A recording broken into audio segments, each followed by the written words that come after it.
All right, good afternoon, everyone. Thanks for joining College Conversations today with Southern New Hampshire University. Before we jump in, I have a little bit of housekeeping. We are recording this for um, to be used in future dates on our website and in sharing the information in other formats. At the end, we'll go to a Q&A period that we will stop recording for. So when we get to Q&A, it will not be recording, so you can feel comfortable asking any questions that are specific to you if you would like.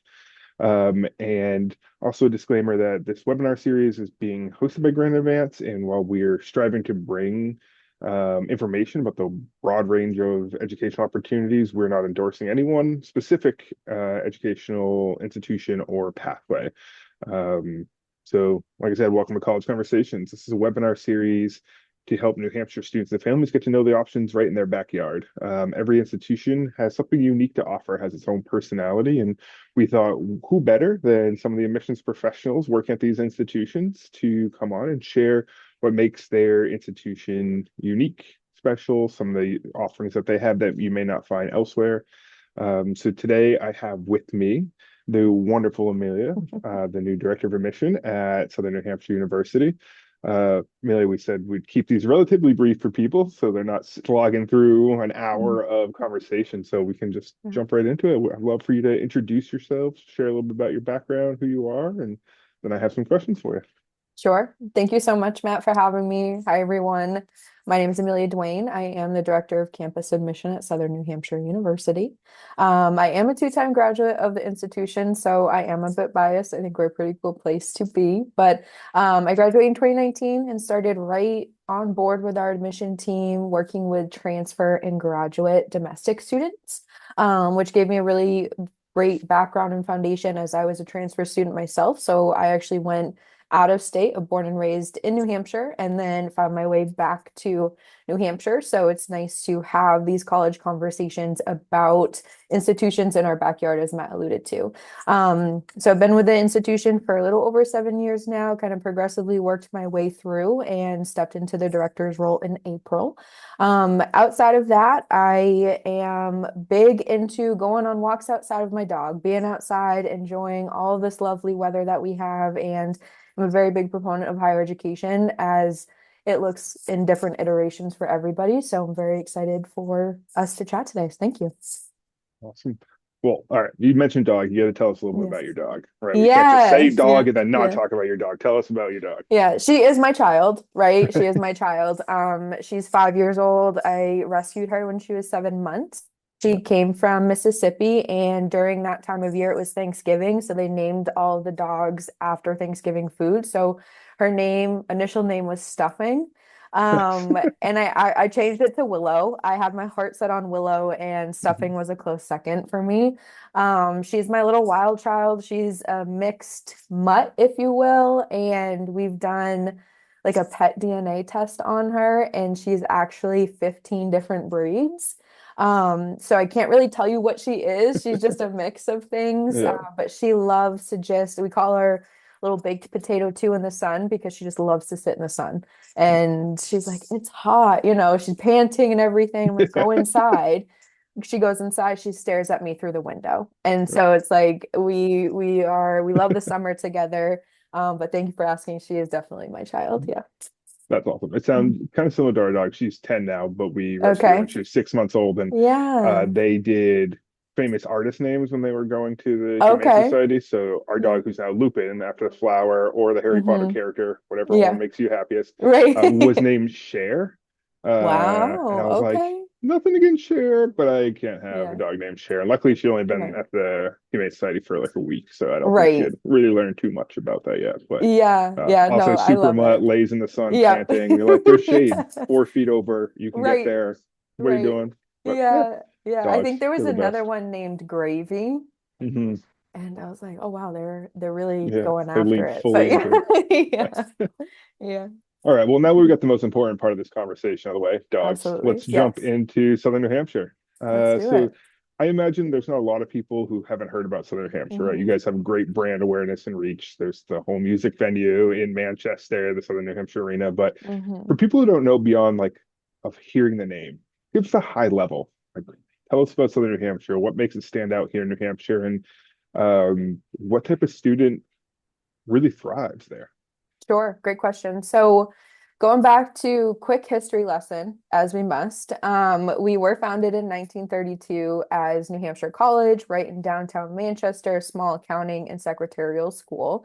As you alluded to, we've progressed into a very large institution with our online population. Mhm. Worldwide, we have about 200,000 learners to date, which makes us the largest private nonprofit institution in the country, which is pretty crazy to think about because on campus in Manchester in the North End, we have about 2,600 students. So we are small to medium sized residential campus, and we do see about 60 to 65% of our incoming first year class living on campus. We're right off of 93, which makes it nice for a commutable distance. And then in terms of, students that thrive here, I always recommend students who they think they know what they want, and then they come and they get involved in a different club, and they're like, wow, I never thought like I liked intramural cornhole, or I thought cake decorating was for me, but I like doing something out of the classroom. So I think Mhm. students that can come are looking to get involved, but also just have an open mind and are just ready to have a great experience in and out of the classroom, they're going to thrive here. We also have a very large community organization called the Chandler Center. So students who are looking for more of that service component, we do a lot with Manchester, given that we're only 5 minutes from downtown. So whether that is hosting food drives on campus, students have hosted prom dress drives, and that's a yearly event for us that we donate to the communities, Concord, Nashua too. So I think just kind of looking outside of yourself, of how you want to better the community, have an impact on the community, but also grow as a person. Those are students that thrive here. That's awesome. I love the connection back to like growing the community that's around you. It feels like, Hmm. we knew each other back when I was Yeah. working in admissions as well. Like so much of those conversations we have with students is like there's this desire to give back. So being able to Yes. blend that like giving to their community or a greater community, maybe not the community they grew Hmm. up in, but with fulfilling, meaningful work that pays a living wage, like is a really amazing blend. Yeah. And it's nice, like it's just you can see the impact right away, Mhm. and I think that's important to see the work that you've done has a direct impact that you can see in or out of your community. And so far in this series, we've talked to National Community College, Dartmouth, Yeah. and Riviera. So we've seen a Mm. whole bunch of different Yeah. admissions processes. And I'm sure there's some nuance for Southern New Hampshire, like there is for all of them. So Hmm. can you kind of deep dive into, the types of admissions you have, right? We've heard everything Hmm. from early decision, early action, rolling, Hmm. and then what that a student can expect going through that process working with Southern New Hampshire. Sure. So I always mention when you Google Southern New Hampshire University, right? If you are interested in the campus location, add campus in there because we do have two separate websites for our online program and our campus program, and the application processes are different. So for the campus program, we are on the Common App, just as a lot of other schools are. It is free to apply to Southern New Hampshire University. We are SAT, ACT test optional. We require one letter of recommendation, and then an official high school transcript. But I do like to recommend with the letter of recommendation, and this is my personal recommendation outside of being in the college counseling world, is getting two, right? So you have your Mhm. school counselor that will write one, and then if you are interested in maybe a more selective program, or if a school requires two, then you have a second one, maybe from a teacher of, that Mhm. area of study that you're interested in. I always recommend getting two. It does not hurt. I think Yeah. it benefits you, and it also gives us a chance to get to know you in a different light. Mhm. But in terms of the key steps, those are the key steps, free to apply. In terms of what you can expect, we are an early action school, so non-binding, which is great. We don't have a binding application pathway. It is apply by November 15th with completed application component, and then get your admission decision by December 15th. So it's a great way. We look for a 2.5 GPA or higher to be offered acceptance, college prep level coursework or above. It's a great way to apply and get your admission decision before the start of the new year. So that way, I recommend that to a lot of kids because then you can start to work on your FAFSA, which opens in October. You can get your other admission decisions, get your FAFSA and your financial aid awards from your other schools, and also enjoy your senior year of high school. I Yeah, think that's like totally. understated a lot of the time where it's like apply, do this, but there's so many fun things, homecoming, different events that you have, like enjoy it. And you should also like not for nothing, enjoy the application process too, because it is such a big deal. Like just submitting one application is a huge deal that I think should be celebrated. Getting into a school should be celebrated. Doing your FAFSA should be celebrated. Like those Hmm. are big milestones. So we have early action, and then if you're not ready to apply early action, we also have rolling admission. So you can apply up through February 1, which is our priority deadline, and get your admission decision within 30 days. So we make the promise that you do get your admission decision within 30 days of a completed application. We try to make it as fast as we receive the applications. When we say 30 days, due to the mail, because we do mail our admission decisions out. Hmm. We do not have an application portal. I always like to joke that my team is your application portal because I really want students and my counselors to connect because they Yeah. work one-on-one with students in their areas.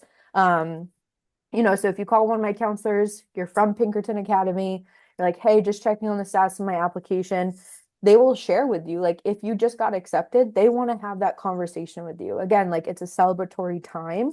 Hmm. So that's the process and kind of what you should know. And then we also follow the May 1 national deposit deadline date that a lot of schools do to commit to universities.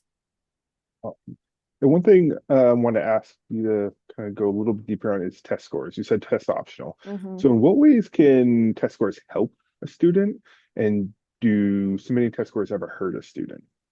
Sure. So for us, we don't look at them that much. If a student wants to pay to have them sent to Hmm. us, then sure, we'll look at it as part of the review process. In terms of like helping a student, if you are applying to a more competitive program, say an engineering program, that can help you. If you think it's going to hurt you, then I don't recommend sending them in to us anyway, because again, we're test optional, so I'm not Hmm. going to hold that against you if you do Yeah. send those scores in to us. Awesome. And then obviously grades are play a big part in admission to any college, right? You're going to look Mhm. at, as you mentioned, the transcript, make sure you're at college prep curriculum, maybe challenging yourself on honors, AP with what Yeah. is offered in your school. And then test scores, if they're really great, might give you a little extra bump. But what else is something that can help a student stand out, right? Sometimes we hear from families who are like, my student isn't that 4.0, like that GPA doesn't just pop off the page, right? They're that, maybe they have a 3.2, 3.3, Mhm. and they want to find ways that can make them really like stand out and draw attention to their application and increase their likelihood of being admitted. Mhm. You have any suggestions for that family? Yeah, come see us, right? Like, come visit campus, come take a campus tour, come to open house, schedule a one-on-one appointment with one Mhm. of my team.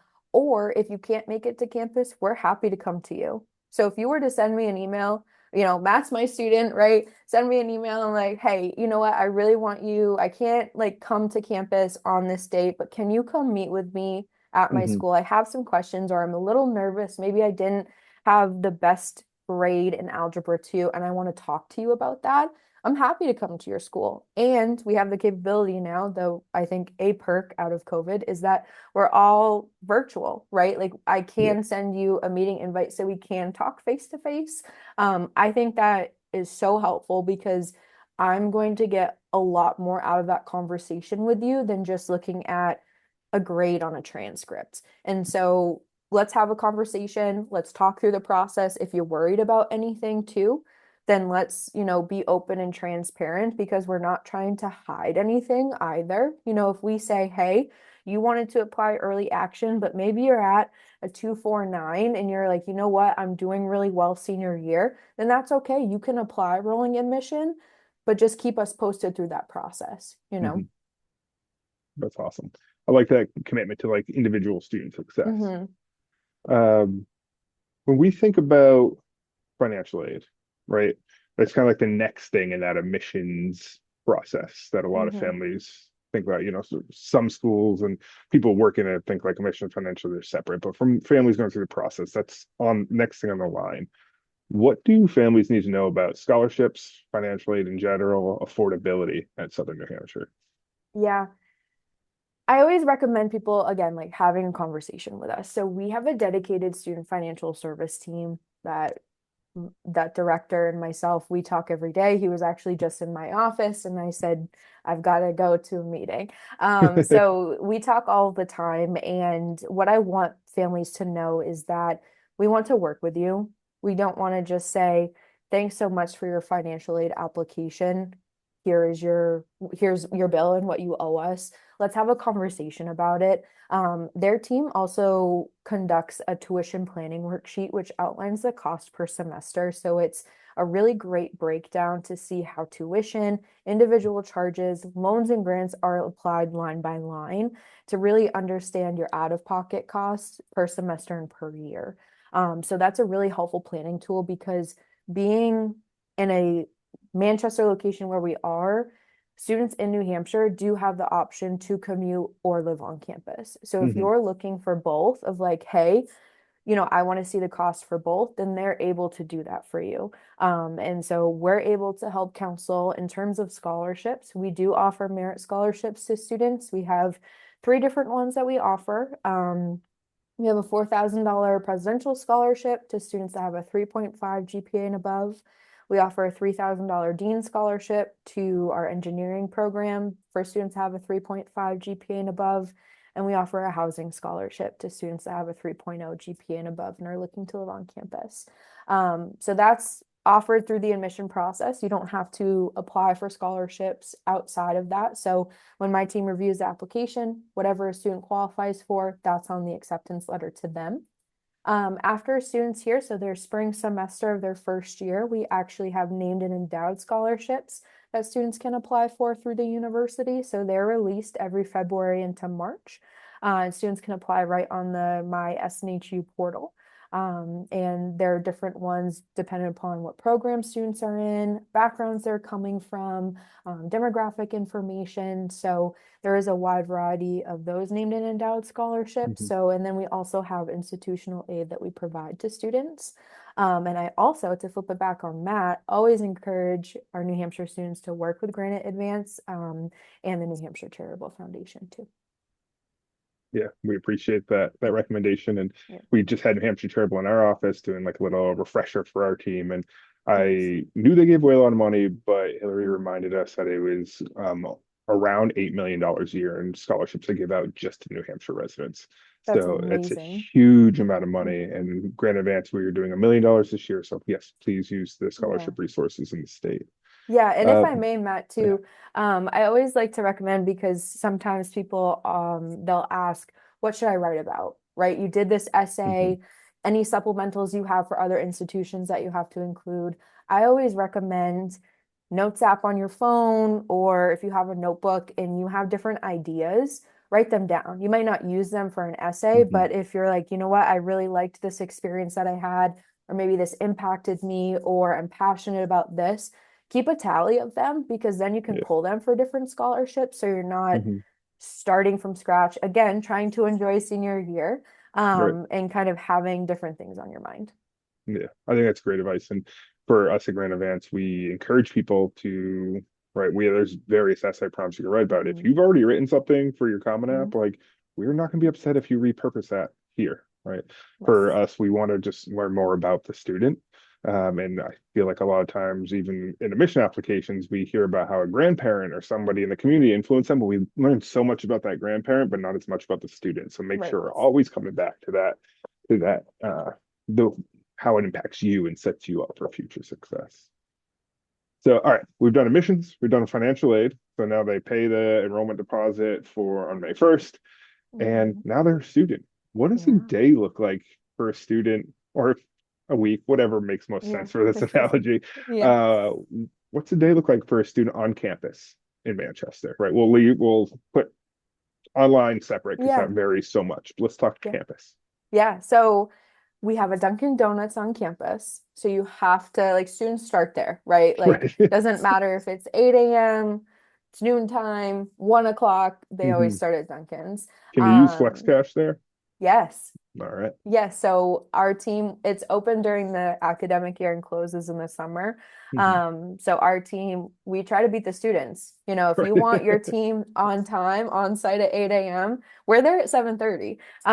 We're ready to go. But no, they started Dunkin's. It's a full service Dunkin' Donuts. So we're very thankful for that. But we also have a couple other cafes on campus. We have an Einstein's and then we have our dining hall. So a typical day, students have relatively about 2 to 3 classes in a day, on average between Monday and Friday each day. And then we also offer 2 blocks during the week on Tuesdays and Wednesdays in the afternoon. So typically about anywhere from 2 to 4:30, where classes aren't held, so that clubs and organizations can meet. So that helps because if you're not living on campus and you're commuting, then you aren't having to wait maybe until 8 or 9 o'clock at night for a club or organization to meet. So there's dedicated meeting times. We also have weekly bingo. We're a big bingo school. So we'll do Love weekly bingo. bingo, and me too. And then we have once a semester, like big money bingo, where we gather in the upper dining hall. They give away TVs, there's Hmm. dance off. So it's very competitive. Or going to a sporting event because all of the sporting events on campus are free for SNHU students, whether that's, at Marcolette Stadium or down in the field house or Larkin Field, baseball field, softball, etc. Um, and then in between, right, that's kind of like morning to night. In between, they can meet with their faculty for faculty office hours. They can use any of the tutoring services in the WOLAC Learning Center, which are all included in tuition. You're not paying any additional to have walk-in or one-on-one tutoring, kind of getting your classes done, and then getting excited for afternoon and evening activities. Sounds like a pretty good day. Yeah. So students are enjoying the campus, right? Mhm. But academics is a big piece of it. Mhm. Obviously, they're going there for education. Yeah. What type of supports are available to the campus student who might be either struggling academically, personally, thinking about their future professions? How do those wraparound services come into play at Southern New Hampshire? Yeah, so they start even before a student steps foot on campus. So in the summer, students are assigned an academic advisor based on their program. Mhm. So this individual is creating their first semester schedule with them. They have check-in meetings either on-site, virtually, or phone call, and they review their first semester schedule to ensure that they understand the expectations of the class schedule, kind of what that looks like in terms of a week. And then once they get on campus, they have the flexibility to utilize the WOLAC Learning Center with a walk-in and one-on-one tutoring options. And we have them for all like main core subject areas on campus. So that's in the library. Students can also request a one-to-one tutor. So if they're looking for a little more support, maybe with organization, right? Because going from high school to college can be a big adjustment. And maybe it's just, can you help me structure my week? That's perfectly fine too. And then they also have career counselors that they work with again, one-on-one, depending upon their major.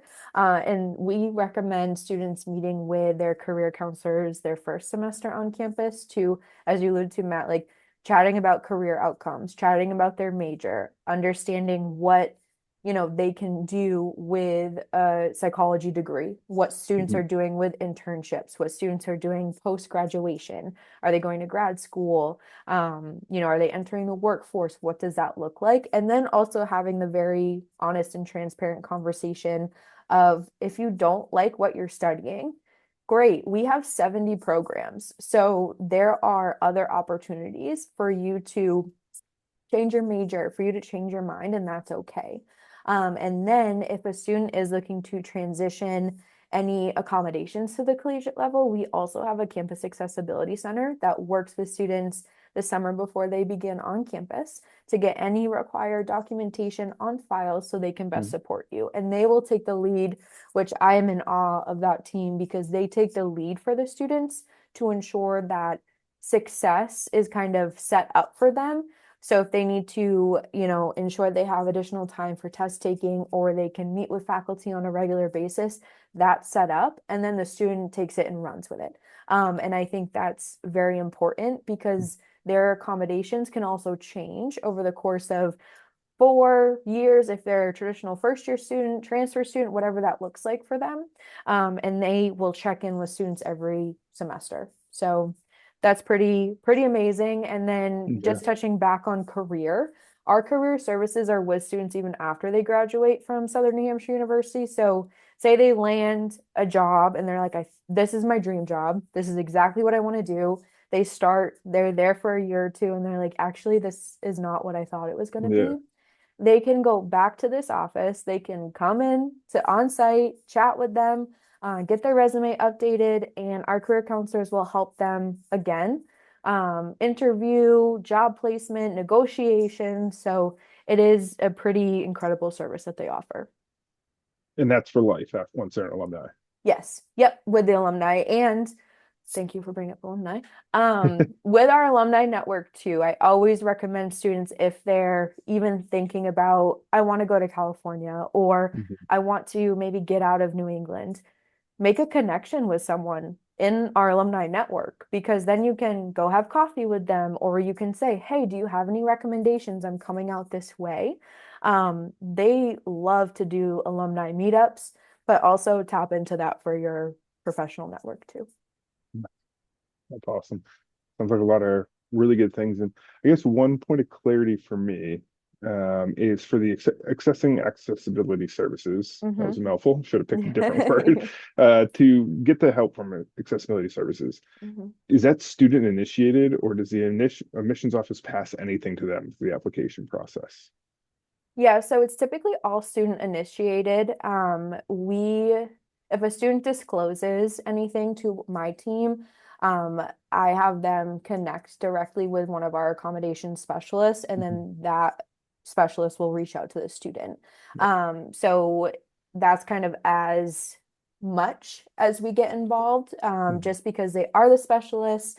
They take care of everything in a professional way. But we have documentation in our office in terms of different materials and flyers from our campus accessibility center. So if a student has any questions, I'm also Mhm. happy to get them connected directly with their team. Awesome. All right, couple kind of rapid fire ones here for you. Yeah.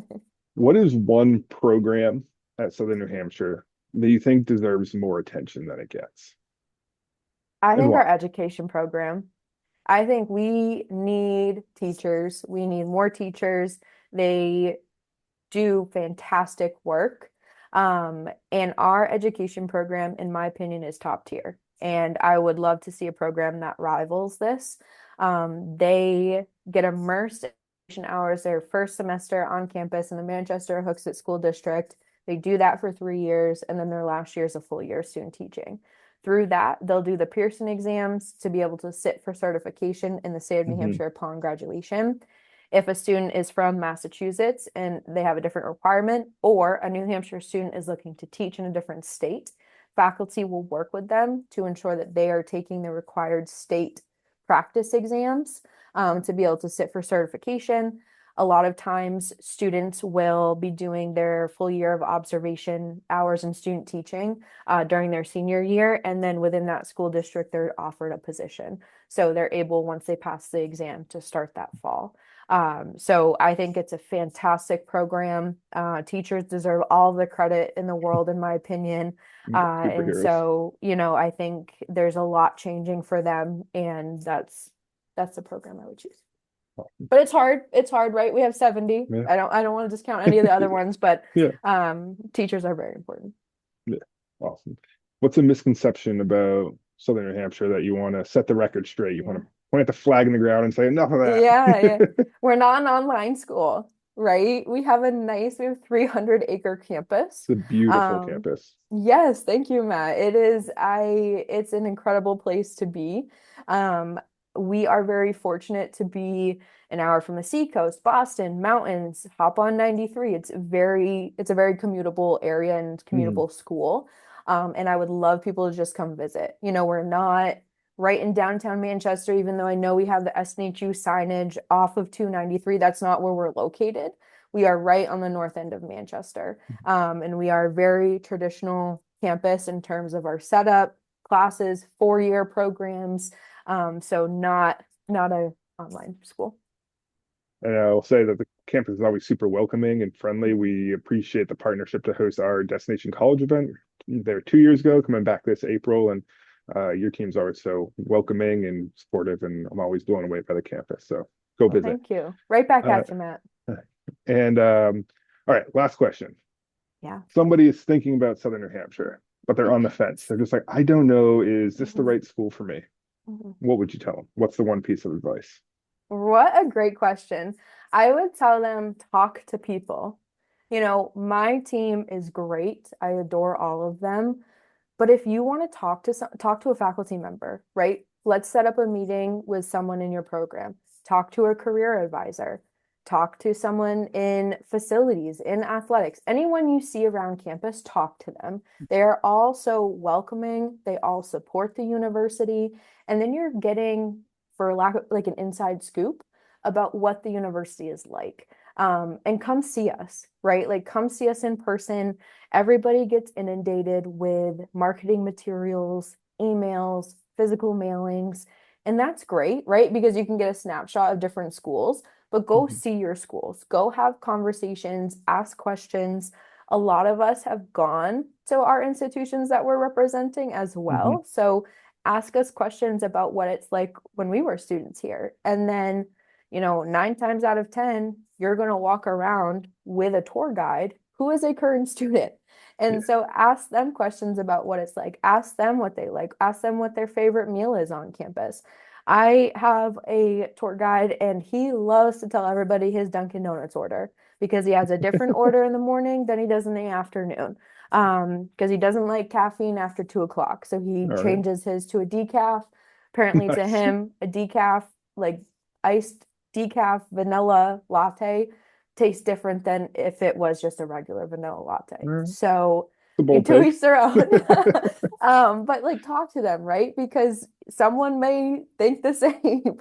Yeah. So that'd be my piece of advice. I can't stress enough how important a campus visit is to students and their supporters.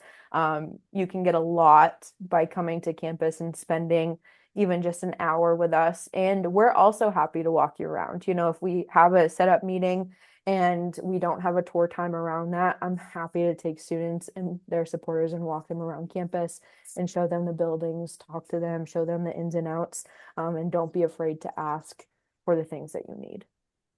I think that's great advice and a great spot to end the conversation on. So, Amelia, it's always a pleasure chatting with you and really appreciate you taking the time to share with some of our New Hampshire folks about what it's like to be a student in the process to become a student at Southern New Hampshire. And for everybody watching, if you want to learn more, I encourage you to head over to Southern New Hampshire's website, explore some programs, their admissions, their financial aid options, schedule an appointment on campus or via Zoom to have any of your questions answered. This episode will be posted in the Granite Edvance website after we've had a little bit of time for processing, and our website person's on vacation this week, so it might be a little extra delayed, but it will get up there and I'll send it out to everybody who's registered and also share it with the Southern New Hampshire team. So if anybody wants to revisit anything that we covered today, it will be there at your fingertips. And now I will stop recording. We'll pop to a question and answer session again. We'll stop recording so you can feel comfortable asking whatever questions you like. But Amelia, thank you again. Always a pleasure. Thank you, Matt.